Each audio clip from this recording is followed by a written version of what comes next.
Islam. First, I give praise to Allah, the great God of the universe. I give honor to his last and holy prophet, Prophet Noble Drew Ali. I give honors to all the past leaders of the Moorish Science Temple of America, Brother C. Kirkman Bey, Brother F. Nesson Bey, and Brother J. Blakely Bey, and Brother R. Love Ill. I give honor to our current Grand Sheik and moderator of the Moorish Science Temple of America, Brother R. Jones Bey, and to his assistant, Brother A. Hopkins Bey. I give honor to everything that the Prophet brought for the uplifting of fallen humanity. And I give honor to all of our viewers and to my sisters on the panel. Welcome back to season 7 of Girl Talk, Real Talk, Moorish Talk. Our topic tonight is growing and unfolding in Islam. I am Sister Ingrid Ill from Temple 71, Washington, D.C. Peace. Islam. I'm Sister T. Britt Bay from Washington, D.C., Temple number 71. Islam. First, I'd like to rise, giving all praises to Allah, honor to our holy and divine prophet, Prophet Noble Drew Ali, honors to each of you, honors to where honors is due, honors to the leadership of the Moorish Science Temple of America, honors to my co-hosts, our panelists, honors to all of the viewers, the watchers, the listeners. Islam. This is Sister Tiffany Hopkins Bey out of Temple number 11. Islam Moors. Islam. I give praise to the great God of Allah, God of the universe, our God Allah. I give honor to our holy prophet, Noble Drew Ali. I give honor to everything that my dear sisters have said before me. And a special thank you to all of you that are here today in season 7 with Girl Talk, Real Talk. I give honors to you for taking time out of your day to be with us in this next conversation. My name is Mr. A. Ravino Bay from Temple number 21, Brooklyn, New York. Peace. All right. Praise Allah. So, praise Allah for the show topic and title, and praise Allah for us being in season number 7, which is such a blessing. So the topic, growing and unfolding in Islam. I thought about this topic because I feel like, as those that have come into the movement later on in life, some of us have been blessed to be born in the movement, and some of us have come in later on. So I feel like for me personally, my journey coming in my adult life, there was some lessons about life that I had already learned, but I felt like I needed to change some things. There are, things that you learn as you're growing up and going into adulthood. But when you come into the Moorish Science Temple of America, a lot of times everything is different. You look at things different. You think about things different because now you are living a life of peace. Yes. And you're living a life of Islamism, which means the practice of peace. So, this was a good topic, in my opinion, because regardless if you have been born in the movement or not, you still are going to grow and unfold. You still are going to be raised up in the Moorish Science Temple of America. Although you may be a full-blown adult, you are still going to be raised in the Moorish Science Temple of America.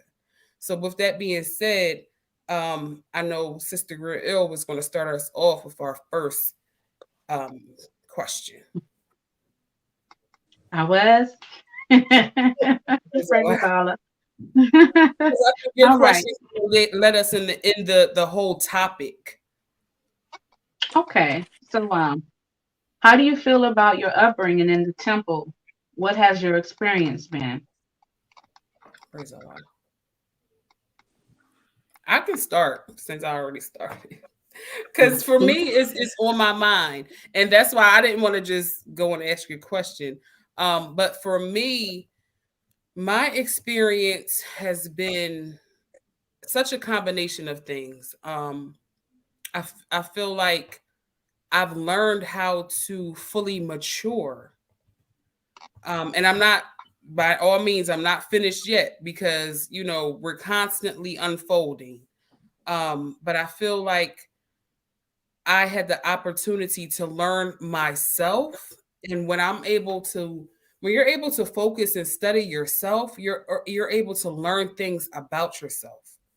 Mm. Um, for me, I think how to be a mother, how to be a wife, how to just be a Moorish American Muslim sister, a queen.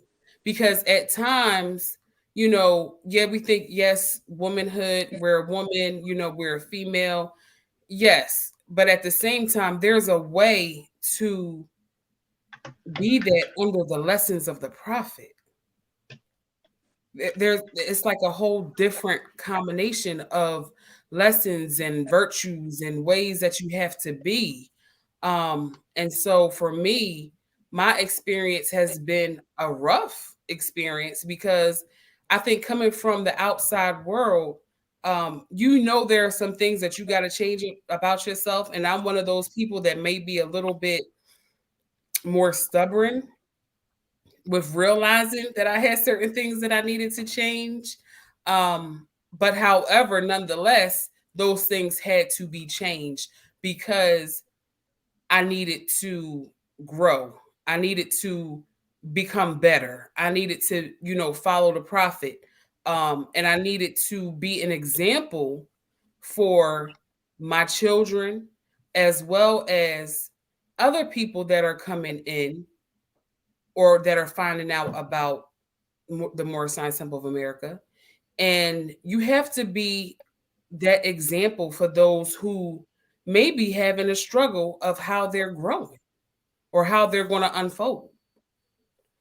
So I would definitely say my situation, it has been tough, and that's only due to myself being you know, having that stubborn nature. However, I think I'm working it out. Praise the Lord. Praise Allah. Well, let me first say, I started out in the church, so most of my upbringing was in the church. That's where my foundation of my belief, um, spiritually began. So, and there I learned pretty much, you know, the basics, you know, how to speak in truth, you know, how to change my life, from the old ways to what they call the new way. Um, Learning how to love others. And then it came a time when my footsteps were ordered. And here I am at the Moorish Science Temple of America, continuing my study, my faith and belief in our Father God Allah. This is where my growth and development continues. And I must say, since I have been here in this movement, it's such a major change. Praise Allah for the church giving me my start. Um, but being here in the Moorish Science Temple of America, it is a very big difference in my life and in my growth and development. I mean, I came here learning about me having two selves, a higher self and a lower self. And I'm like, what is that? And once it was broken down to me, it was amazing. Like what I was learning, what I'm still learning about that, because I've always thought about the devil being that third person. And I used to always wonder, well, where is he and what do he look like? You know, all of that. And now to know that all I have to do is look within. Mm-hmm. You know what I'm saying? And that's my lower self. And then the other thing that blew my mind was seeing Allah and man. What? Because I'm so used to I'm so used to being caught up and hung up on what I see. And I'm learning here in the Moorish Science Temple of America that it's not always what we think it is, what we see. Learning that a lot of the things that I see is an illusion. So based on what I might see demonstrated out here in the world, and you telling me Allah is in man, so I have to watch how I talk to them, how I treat them, regardless of how they treat me and talk to me. All this was like mind blowing to me. My studies have stepped up so much since I've been here in the Moorish Science Temple of America. I am learning so much that it enlightens me. It inspires me to study. It inspires me to come to my meetings. It's just a big difference. And what I'm learning here, I share with my son and my daughter. I share with my family. It's just impossible for me to get all of this and not share it with my loved ones first and foremost. When it comes to the outside world, I just have to lean on what I demonstrate through my act, words, and deeds. But I make sure first and foremost that I share this with my family, what they do with the information that's between them and Allah. But I like my growth and my development in this movement. I love this movement. I love the fact that we practice peace. My life is so much more easier now. It's I don't have all the drama that I've had. Um, it's just an easier walk than in the world. Let me say that. It's just an easier walk. Even when I was in the churches, I still was battling even harder than I do here in the Moorish Science Temple of America. Because the Moorish Science Temple of America, I'm learning how to just see the world differently. You know, so that's just major for me, just seeing the world differently now. So praise Allah, praise Allah for the prophet for this movement. Peace.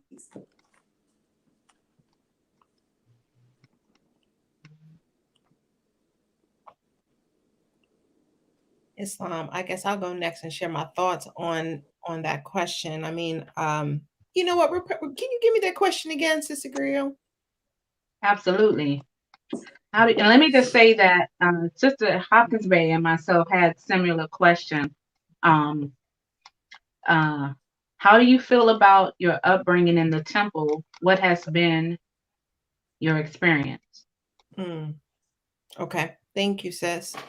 You Mm. know, um, I grew up learning these lessons. So when my parents had me, they were in a place that was not a part of this National Moorish Science Temple of America, but it was teaching the lessons. And then about when I became 8, we moved to Temple number 21 and been there ever since.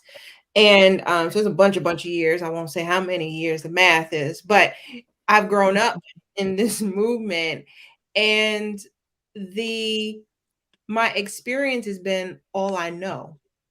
And so I learned from a very young age that even though we are in the temple and we're getting these lessons, we still have to deal with everything else that's happening on this plane. We still got to go out to the store. We still got to go to school. We got still somebody going to pick on you for whatever reason. You got to deal with issues, whatever. And the beauty of learning that these lessons are made for peace and happiness. So whatever the problem is that you're going to face, it's really about uncovering it in these lessons. And that to me has always been, the focus that I had to learn to do and to get closer with these lessons. So when you're going through difficult things or when I'm going through a challenge, I've always had to rely on these lessons to kind of help me through. And praise Allah, these lessons, I mean, it ain't this pamphlet that we have is a wonderful side pamphlet, but you can look at this lesson one way and Allah uncovers you a different wisdom on it another way. And to me, that's been the biggest thing. And I've had friends say, "Oh, you've been going there for a long time," as if like it's like school, like you go there and you check out. It's like, well, no, actually, as you're on and working on whatever life sum you are, that's the thing on your growth and development. You learn a lesson and you take it, and then you go back and reapply it. And sometimes the same lesson keeps coming up to you because you haven't figured it out. So for me, these have been helped me through my darkest days, my days when I, didn't want to go to temple. Because when you're a child, you see all the trappings of what the world can have, and you didn't experience it maybe the same way as others have. And so you go out there and you do it, and you're like, oh, that's what they were talking about. And then you find yourself back home to get these lessons. So to me, it's a continual relationship, because no matter when you came in or where you're going, as long as I'm here, I still need these lessons to help me grow and unfold for Yes. that attainment with my Father God Allah. Praise Allah. Islam. Thank all you sisters. I too grew up in the church. Pretty much all of us, when I say all of us, I mean like my family, we were all baptized by the same pastor. Um, my father was a deacon and my stepmother was an usher. And at one time, my mother played the piano, and we're just very involved. And let me say that this show was founded to share the experiences of sisters in the movement, right? And when I joined the temple, when I started visiting the temple, because I visited for a while before I joined, my heart was mangled, and I was like, this can't be it. When Allah saved me from self-destruction, I felt like I was supposed to have a happy and free life, but it just wasn't happy and freeing. Life wasn't happy and freeing at the time, and I had been going to different churches every Sunday to find a home church because I needed some spiritual growth. I needed to be uplifted in a way that I wasn't finding in the places I was going regularly for other growth and development, right? And I was invited to the temple, Charter Day, and I was like, this is it. This is it. And I have to be real open with you all, the viewers, that is, because my sisters know that I can be very open. I almost didn't stay, almost didn't join because of the way that it came to be for me, right? And when you come to the temple on the arm of a brother and the relationship don't go right, sometimes us sisters run. But I knew that this was the place for me. And I couldn't give it up for anything. So that's how I got to the temple, praise Allah. And I've stayed and I'm staying. And as y'all can see, I'm still here. When I got to the temple though, I was eager and willing to do what I was being asked to do, to follow the rules and instructions and protocol and customs and all of those things. I just needed to, because I needed to grow. I needed some strength. And I'm good at following instructions. Yeah, I buck sometimes, but I'm very good at following instructions. You have when you're a chef or a cook by skill and trade, you got to learn how to follow instructions because you got to read recipes. So I know how to follow instructions. And I found myself feeling like, wow, this is my spinach. This is my spinach, so I can get my strength. I needed it. I remember the Brother Jones Bay would always say, if you think your conditions can be better, join the Moorish Sons of America, right? Thank you for the invite. Oh, right. I felt like it was an invite.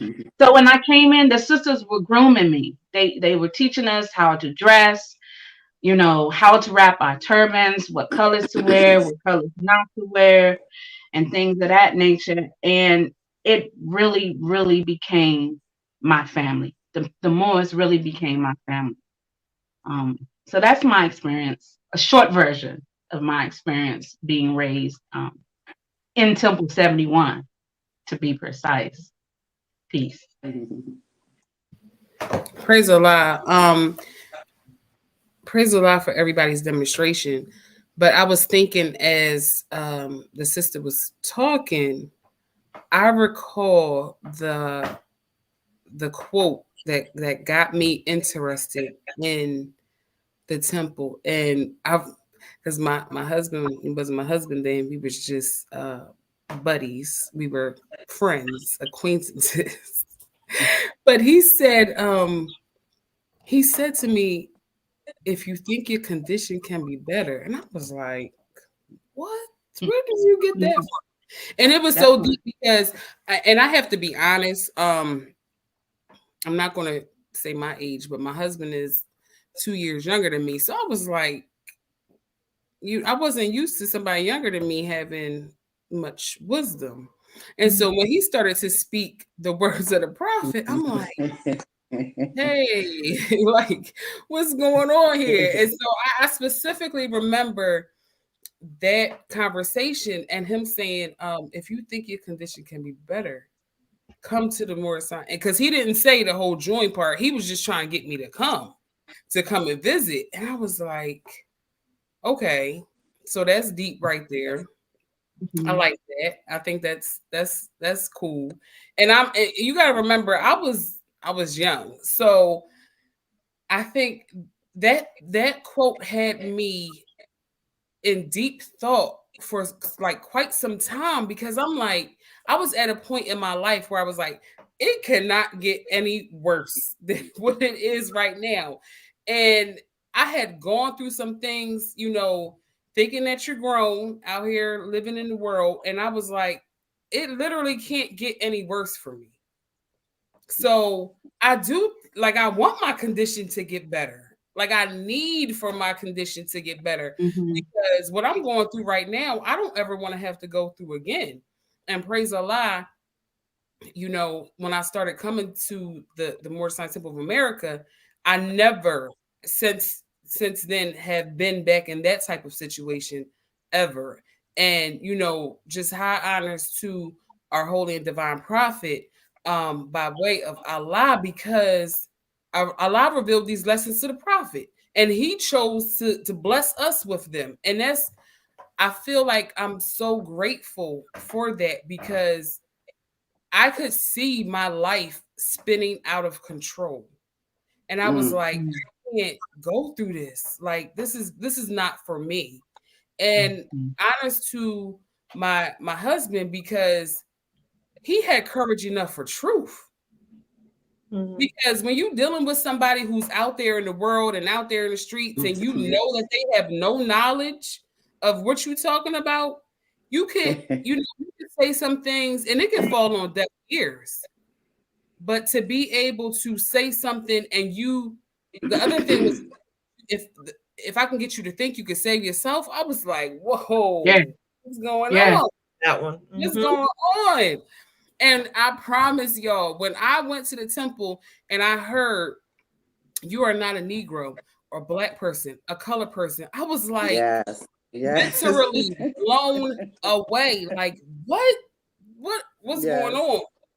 And it's so deep, because I started to share these things, like as much as I was learning, I wanted everybody in my family to know. However, sometimes people don't want the light.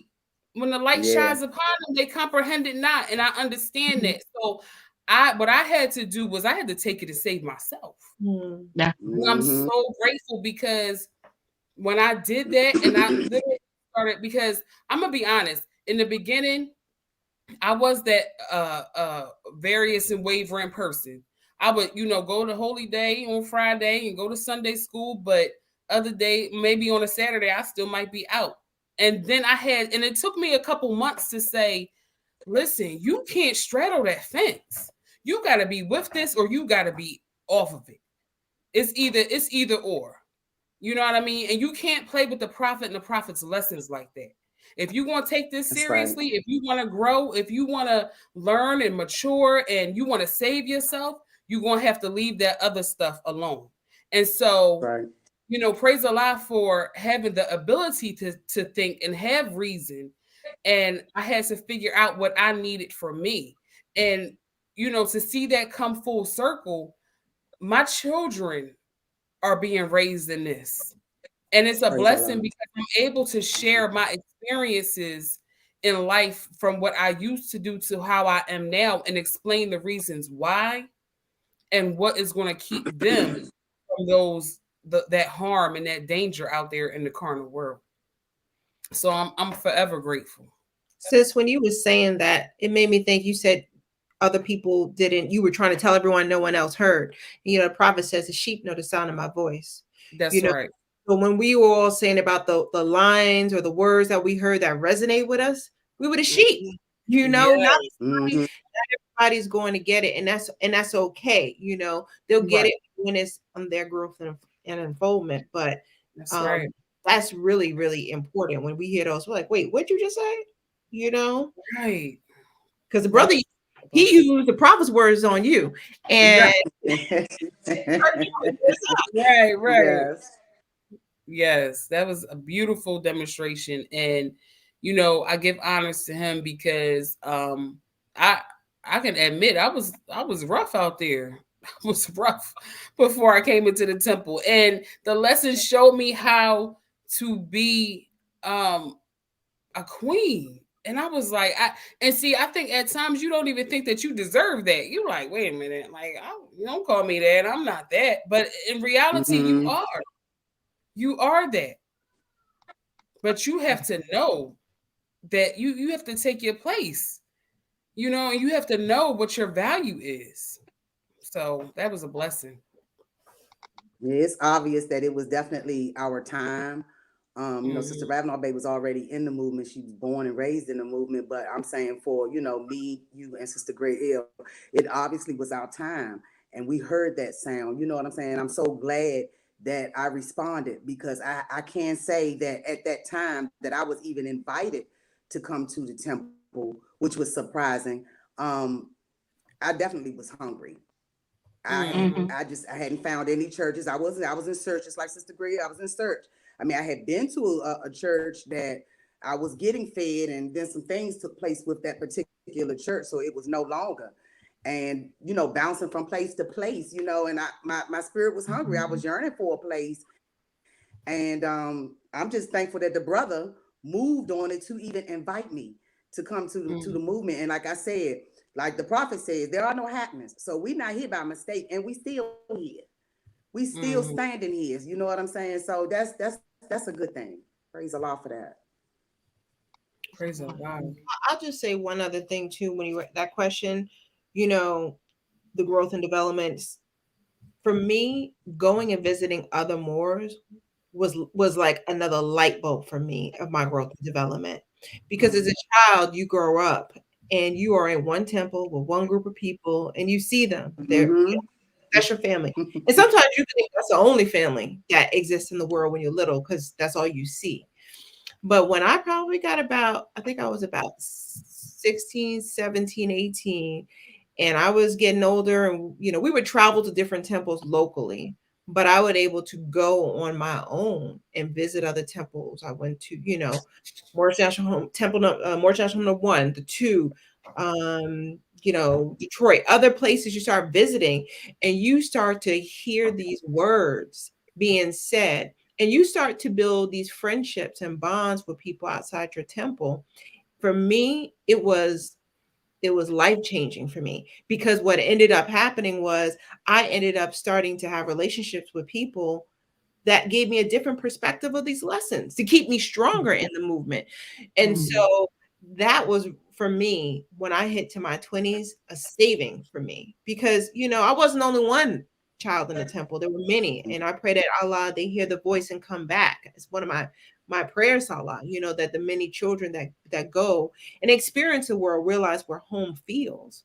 But being with other members outside of my temple just shifted everything. Sister Moses was on here before, you meet other people and you get to hear their lessons and how they have been navigating. Finding somebody that's navigated this Moorish movement that's 10, 20 years older than you can be exactly what you need to hear when you're going through it. When you're younger and you're dating, or you're trying to figure out the world, or you're trying to find your place or your voice, or you come through an issue, you want to hear a different, and Allah will send that person to you right on time.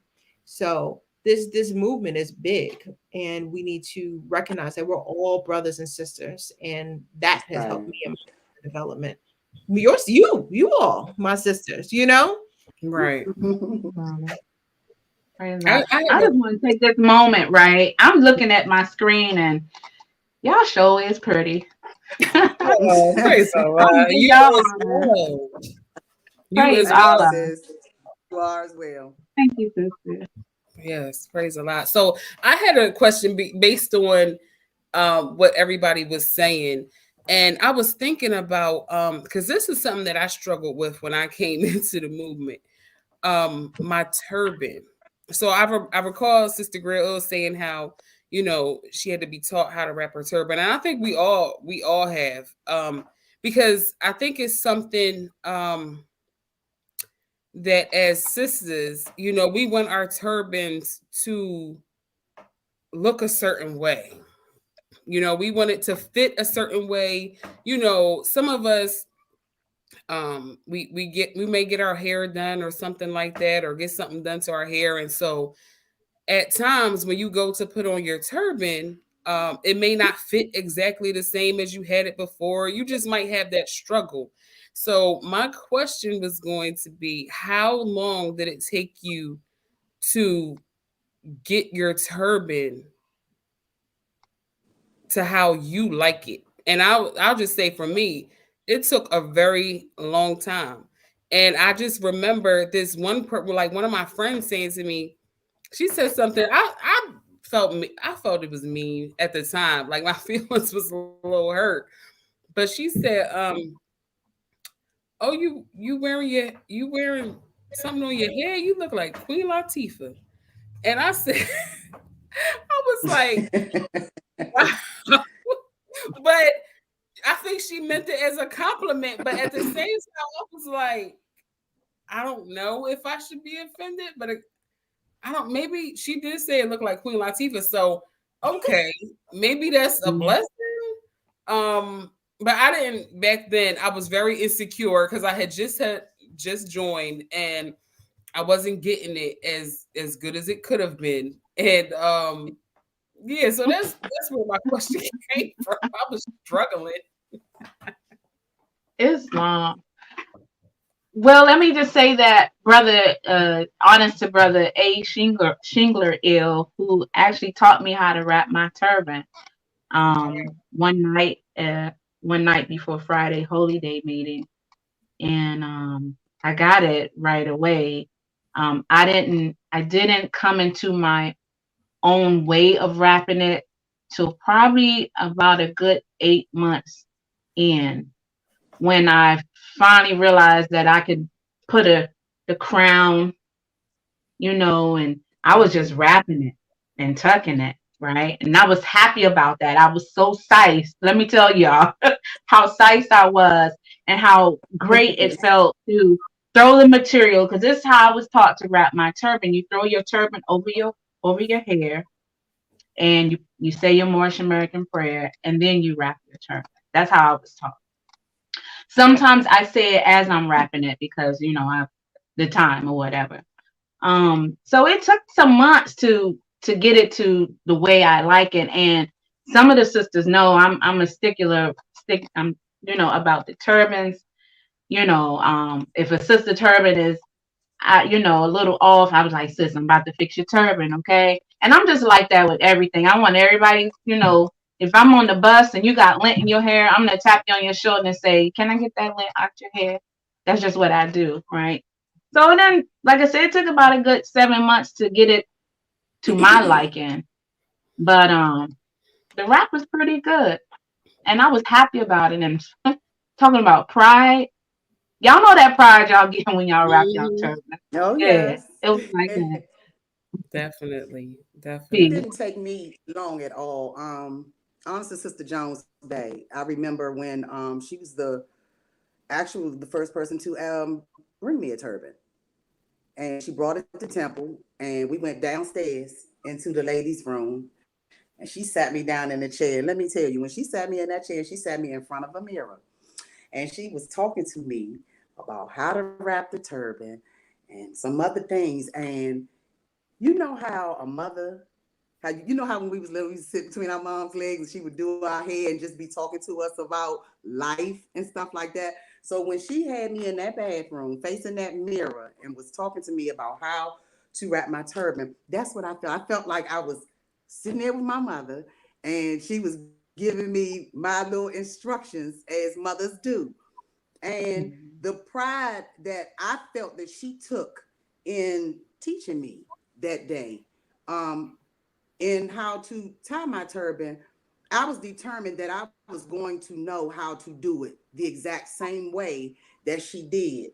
And this is why I say it did not take me long because I was determined, because she made me feel like it was something special. I felt special with my turban on. I felt special when she was teaching me and when she was wrapping my head at that time. So I took that much pride into my turban. And let me tell you, even still now, I have to start on Sunday school. When we on Sundays, I have to start 2 hours ahead because I am determined that the turban is going to be wrapped perfectly. I use a mirror, I turn around, I look at the back, I'm looking for no lumps. It's got to be smooth. It has to be all those things because these are all the things that she talked about that it could not be.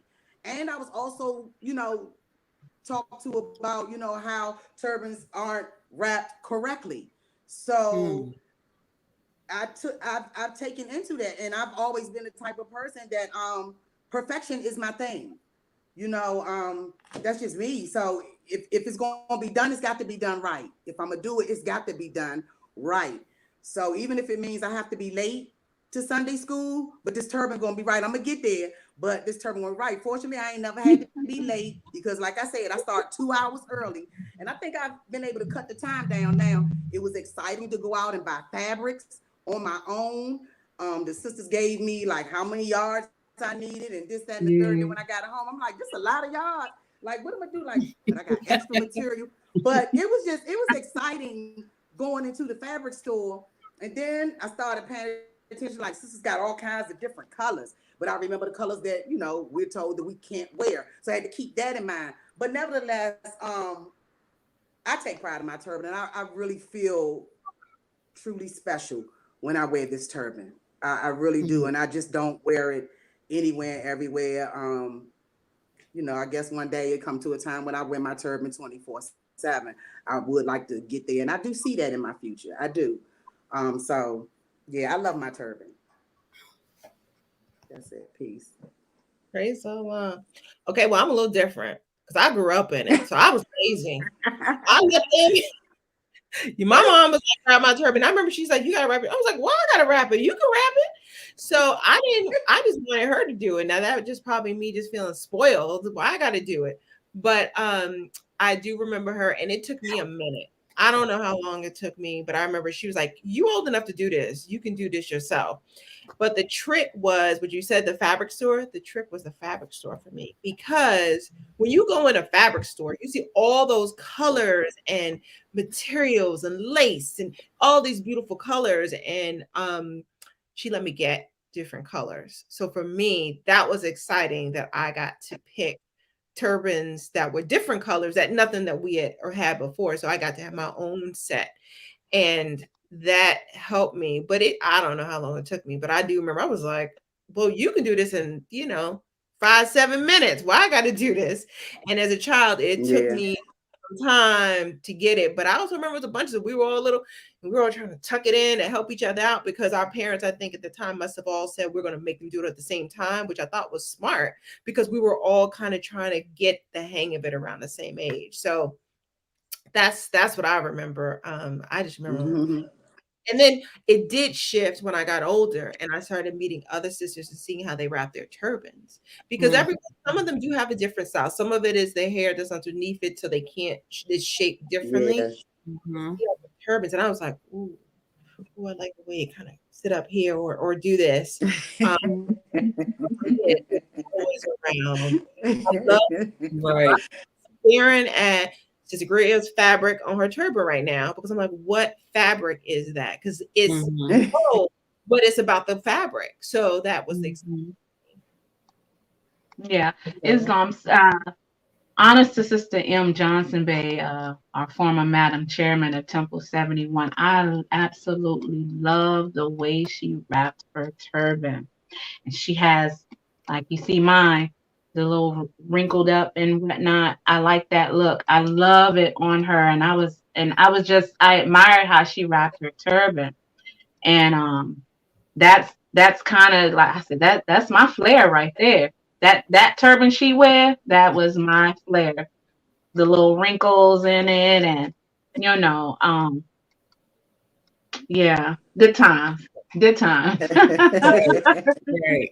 Let me give honors to the P Rebels by my mother, because she definitely was the one that got me on the track. So give honors to her. Praise God. Praise Allah. Praise Allah. What things have you held on to that you've learned in the temple or the movement as a whole?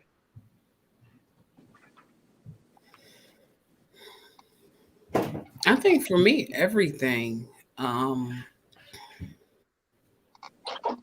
Everything that I've learned from how to study myself, how to have humility, how to be peaceful, how to go within.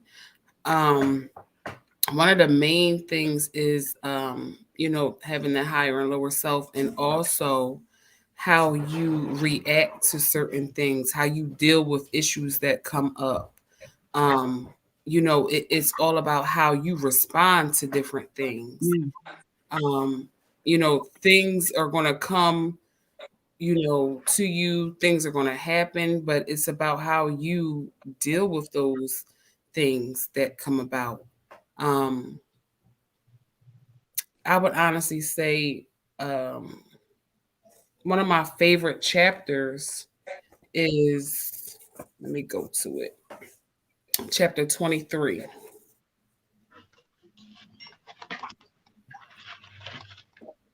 Give me 1 second. Holy instructions for thy children. And I remember reading this because when I came into the movement, I didn't have any children, but I was always I was always the cousin that had everybody else's children. So I always had like and I had a good 10, 11 younger cousins, and we were a small family, but I always had someone else's children. And going to instruction 1, where it says, consider thou art a parent, the importance of thy trust. And that literally was the first line for me, because the being thou has produced, I did at that time I hadn't produced any. So, and I thought to myself, wow, like I am putting myself in a position where I am caring and concerning myself with other people's children. And not only that, there's a certain responsibility that comes along with that. And it's funny because when I met my husband, I was babysitting. I was at someone's house babysitting. And so that's how we actually met. And I just like so many of the prophet's lessons in our Quran hit home for me because it touched on so many aspects of my life. And so for me, everything that I've learned so far, I hold it near and dear to my heart because it's showing me the possibilities of man. It's showing me how to be better, and also how to uplift fallen humanity. And for me, the first way by doing that is just being yourself. So praise the yeah. Lord. Praise the Lord. When There's you went a into lot of things I can agree with you. Oh, go ahead. No, go ahead. There's a lot of things I can agree with you on, Sister Hawkins Bay, with what you just said. And I'm gonna stick with minding my own business, which is studying myself. Because, in the world, we get so caught up on what other folks are doing, um, and what they can do, what they can do, and what we can't do. What they have, what I don't have. Um, and I just that's just the one thing that really holds dear to me is minding my own business and studying myself, staying focused on me because I can't change anybody. I can't. I don't have the power to do that. And not only that, the prophet teaches me that I gotta remember that other people they working out their life sums just like me, and some even harder sums than myself. So just keeping the focus on myself. I mean, even when I'm at work, when I'm out in the world, going from one job to another, and this really sticks with me because going from one job to another, where your finances change, so my conditions changed. So things that I may have been able to do before, I can't do now. But if I stay focused on what people around me are able to do, I find myself getting caught up. And I'm not saying I don't go there. It's a lot of times that I had moments that I get caught up because I can't do the stuff I used to do, but I have to remember how I got here. I have to remember what took place for me to be where I am now. I'm not going to say that it's a condition. You know what I'm saying? Because I look at life differently now. I don't look at things as being a problem. I look at things as being a lesson. So I look at things differently now. So I noticed that my life is better when I keep the focus on me. When I look back, when I did a lot of focusing outwardly, I I stayed so mixed up emotionally. You know, I didn't have a lot of peace. But when I just focus on myself and study self, because he says it in here, when you study yourself, and when you have well studied yourself, study yourself again. That tells me you got enough, Tracy. You have enough going on within yourself. You don't even have time to worry about who doing what, who's wherever, who's getting what. You don't have time. And that doesn't mean those thoughts don't come. That doesn't mean I don't see what I see out here. But when I get there, I also notice that my inside, my spirit changes. I feel a heaviness from that. I don't like the heaviness. So that's when I focus. I get back to where I need to be. My meditation practice, oh my God, it helps me out so much um, with staying centered throughout my day, because thoughts rush in 1,000 at a time. That they do. And my meditation practice teaches me, instead of trying to fight the thoughts, acknowledge them. Because my acknowledging the thoughts, I kind of like strip it of its power over me. And so I acknowledge it, like, okay, I see you. But then I get back to my center fold, that they call it equanimity. I get back to that. And I notice that those thoughts and the emotions that they bring, like in my stomach and stuff like that, the moment I get back to my equanimity, it just dissipates, it disappears. And I like that. So, and this is why it's important to me to do this every day. It helps me to stay centered. It helps me to stay focused. When I do get off track, it's a little bit more easier today for me to kind of get back in line and get back where I need to be, which is in the moment. So yeah, that sticks with me. Minding my own business, because I can't do nothing about nobody else's. Peace.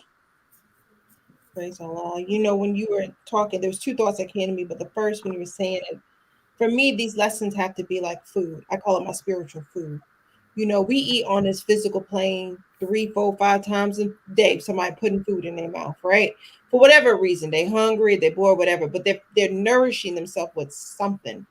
And for me, as I've grown in this practice, I realized how I need to get bites throughout the day. I just can't just say my prayer and move on through the day. Sometimes I need to just, when I'm getting frustrated, sit down, open up my Quran and recenter. Sometimes it's a meditation. Sometimes it's me calling on, somebody to help me that understands this, so I can say, okay, I'm going through this, because you need somebody that understands these words to help guide you, and help you. Allah speaks to man through man. And so as I've grown, I've realized the importance. If you really want to hear Allah's voice, you got to listen and touch the higher self in somebody else's. That's You need, right. Yeah. sometimes he don't even have to, you don't have to call. Sometimes there have been times with you all, we get on a call, we talking about whatever, someone says something and I go, what'd you just say? And you're not even you don't even know what's going on. We got to be open and receptive to that and hear that. So for me, it's really about finding doses of it in my day so that I can get me through. I mean, I listen religiously to the calls that, the Sunday school and the holy day messages that we have. And I don't need to listen to the whole sit an hour. I'll just need 10-15 minutes, because that 10 minutes of hearing those words give you something to think about. Gives me something to think about, it to reflect on. Well, what was the intention? What was the message that I need to hear? How can I use that in my thoughts? And so that has been something I think about a lot. And then when the sister mentioned the chapter, Holy Instructions for Thy Children, is our favorite chapter. We're actually on that chapter. So it's funny you say that, because my children are older. And so they're here in this chapter. And one of the brothers said to them, which I thought was hilarious, he said, now, if you all want to know anything about why your mom is moving the way she's moving, read this chapter. This is why she's getting on you or asking certain things. And it cracked me up, because it's like, teach him obedience and he shall bless thee. It's straight up, and the unfoldment of me reading this chapter recently, the gift, it says, is prepare him early with instructions and season his mind. But sometimes we don't get it early. Sometimes we're all children. Sometimes I learn these lessons right now. And so as the parent too, as I'm listening for them, I'm also thinking about me. It's like, if you're looking out to find love, the prophet has here, teach him charity and he shall gain love. So if you had an issue today as an adult, these lessons still apply. Right. So these lessons, are life changing, moment Yes, they to are. moment. They It are. ain't even, it doesn't have to be the hurt. It can be moment to moment. And for me, the sooner I realize that in my, it's not a Friday, Sunday.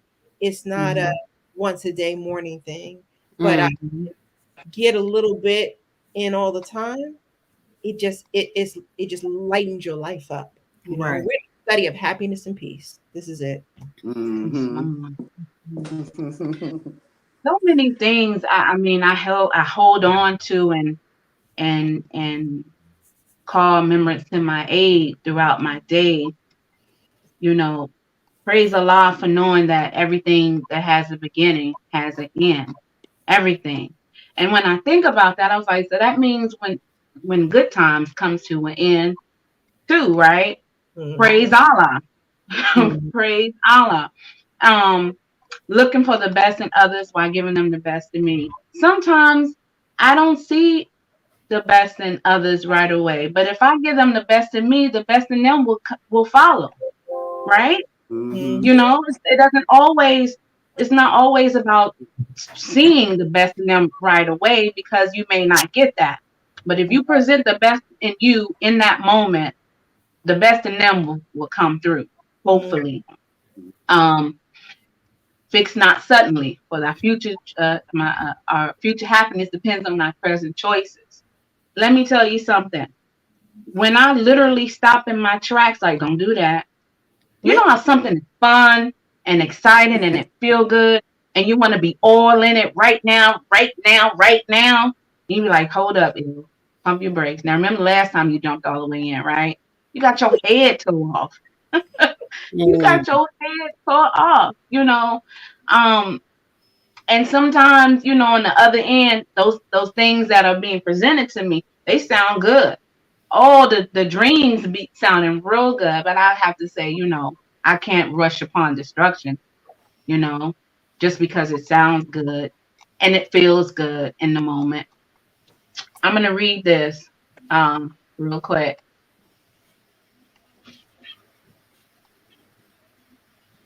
In the spring of thy youth, in the morning of thy days, when the eyes of men gaze on thee with delight, and nature whispereth in thine ear the meaning of their looks. Ah, hear with caution their seducing words. Guard well thy heart, nor listen to their soft persuasions. Yo, let me tell you something. This praise Allah, you know, that he said, this is it. This is it. And this is what this is one of the things, heavy things for me that I ride with on a regular basis. Because I'm telling you, but some people think single mean available. And I ain't available all the time. You know what I'm saying? And they come. Sometimes they come incorrect, and sometimes they come not knowing how to approach. So one of these, this particular instruction has helped me in so many ways to pump my brakes, to not fix suddenly, to remember your happiness. My happiness is important.